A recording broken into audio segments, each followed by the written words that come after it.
안녕하십니까. 이현열입니다. 일요일 저녁입니다. 잘 쉬고 계십니까? 이번 시간은 이제 조금 다른 기획으로 대선 후보들, 그리고 또 시중에 또 핫 이슈로 떠오르는 인물들에 대한 제 나름대로의 총평, 좀 평가, 생각 이런 것들을 제가 한번 말씀드려 볼까 합니다. 이건 뭐 제 생각이니까 동의 안 할 수도 있고 그렇습니다. 동의 안 하신 분들은 뭐 안 들으셔도 좋고 그렇습니다. 먼저 오늘은 세 가지를 정했습니다. 이재명 후보, 그다음 윤석열 후보, 그다음 김영석 교수, 이분들에 대한 이야기입니다. 먼저 이재명 그 경기도지사가 민주당 그 순회 경선에서 지금 뭐 대전 충남, 세종 충북 이틀 동안 했는데 연속 과반 득표를 했습니다. 뭐 2위인 이낙연 후보를 거의 뭐 더블 스코어로 지금 이기고 나오고 있습니다.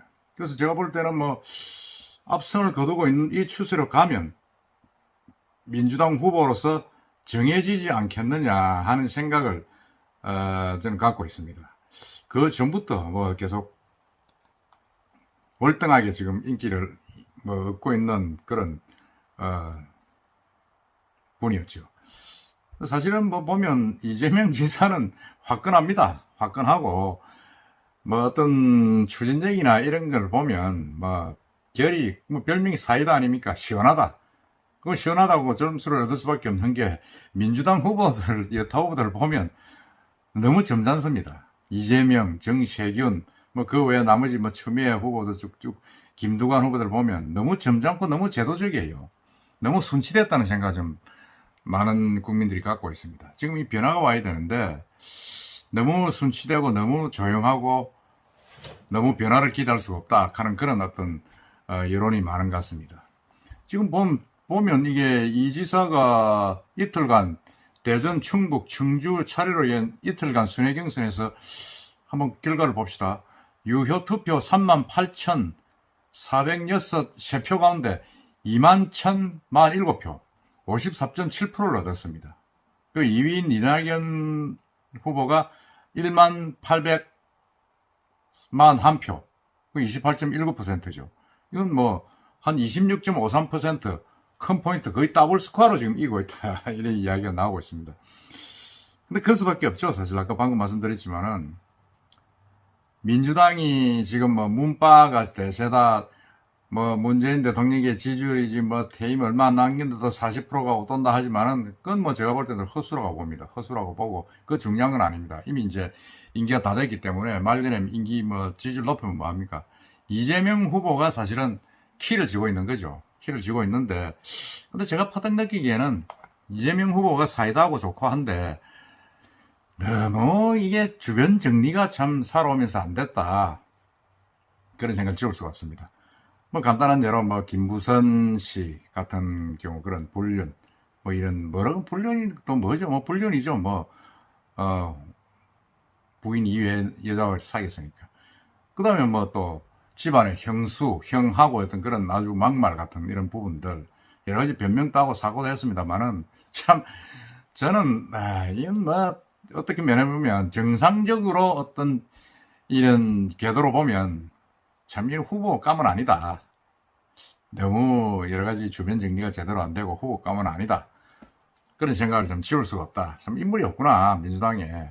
그렇지만은 이낙연, 정세균 후보를 가지고는 지금 뭐 국민의힘에 이길 수가 없어요. 변화를 할 수가 없지 않습니까? 나이도 많고 지금 민주석 대표가 30대인데 지금 후보가 70대가 돼야 되겠습니까? 그래서 어쩔 수 없는 선택이라고 저는 봅니다. 선택이라고 보는데 참 인물은 없다 하는 생각을 지울 수가 없습니다. 뭐 제 개인 생각입니다. 제 개인 방송이니까 뭐 저는 그렇게 생각합니다. 그럼 뭐 홍준표 의원 같은 경우에는 문재인 대통령이 퇴임 후에 가장 두려워하는 사람이 이재명 지사가 대통령이 되는 거다. 뭐 이렇게까지 이야기를 하고 있습니다. 왜냐하면 뭐 좀 보복을 한다 할까요? 뭐 그런 없지만 하여튼 과거 청산에 상당히 좀 친문들이 두려워할 것이다 이런 이야기를 하고 있는데 아직 뭐 경선은 끝나지 않았습니다. 끝나지 않고 지금 뭐 1차, 2차, 3차까지 가야 되는데 결선 갈 것도 없이 이기는 거 아니냐 그런 이야기가 나올 정도입니다. 일단 이재명 지사 저도 뭐 깜짝 놀랄 정도로 지금 뭐 치고 나가고 있습니다. 한번 지켜봅시다. 두 번째는 그 윤석열 후보입니다.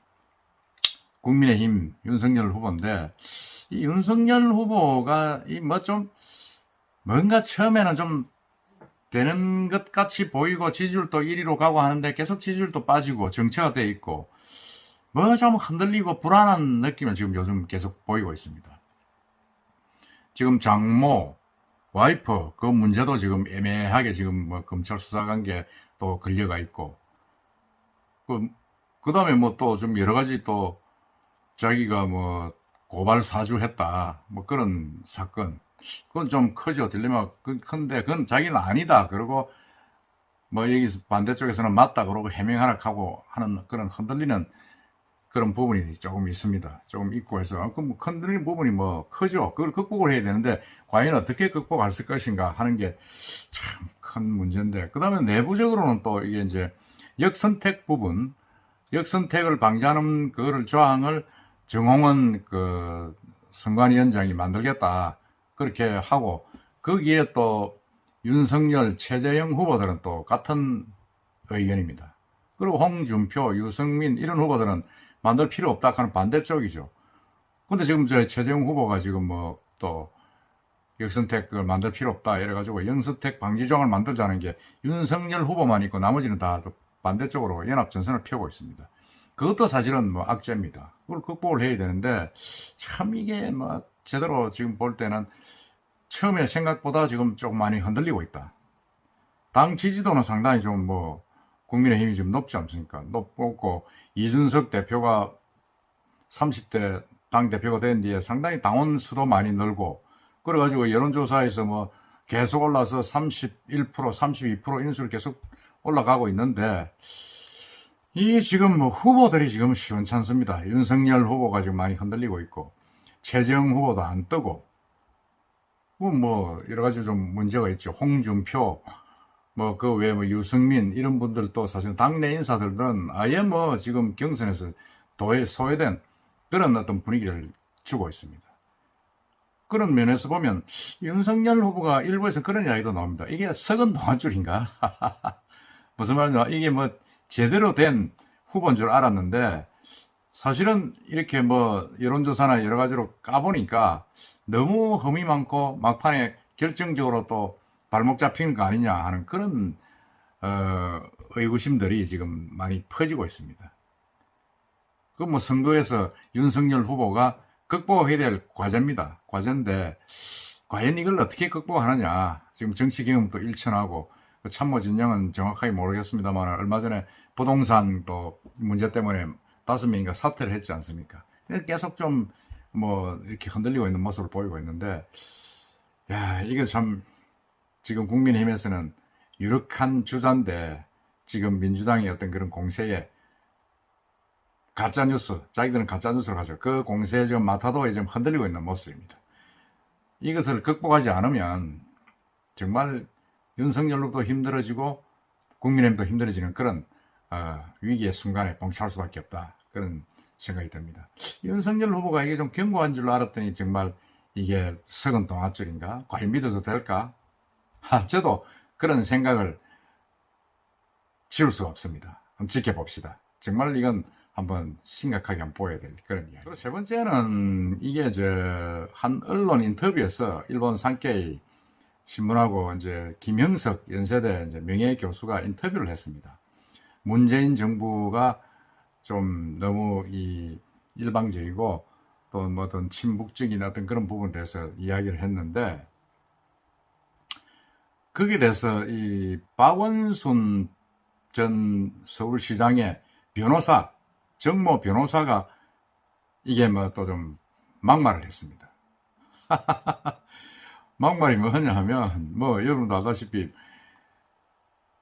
나이가 80이 넘어가지고 너무 뭐 설된 이야기로 지금 김영석 교수가 102살입니다. 102살인데 너무 오래 살았다 그 이야기입니다.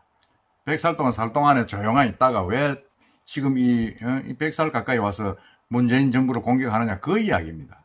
당신이 뭘 짜다라 그 민주화 운동하고 반공정선에 나섰다고 그런 이야기 하느냐, 그런 이야기인데, 정말 이거는 정말 아니다 하는 생각입니다. 김영석 교수는 우리 국민들이 모르는 분이 없을 정도였던 그런 철학자 아닙니까? 연세대학 교수인데, 정말로 책도 많이 쓰셨죠. 보면 대표적인 책들이 뭐가 있습니까? 지금 제가 봐도 몇 군데 있죠. 지금, 봅시다. 이게 영혼과 사랑의 대화, 그 다음 백세의 인생, 100년을 살아보니, 이런 책들이 쭉 있습니다. 다 좋은 내용이고, 더더군다나 저번에 TV암 나왔을 때 인터뷰에 그런 말씀을 하셨습니다. 자기가 이제 100살 넘어서 100세를 실감한 게 공항에 갔을 때 비행기를 타려고 주민등록증을 내밀었는데, 이분이 20년생입니다. 평양 출신입니다.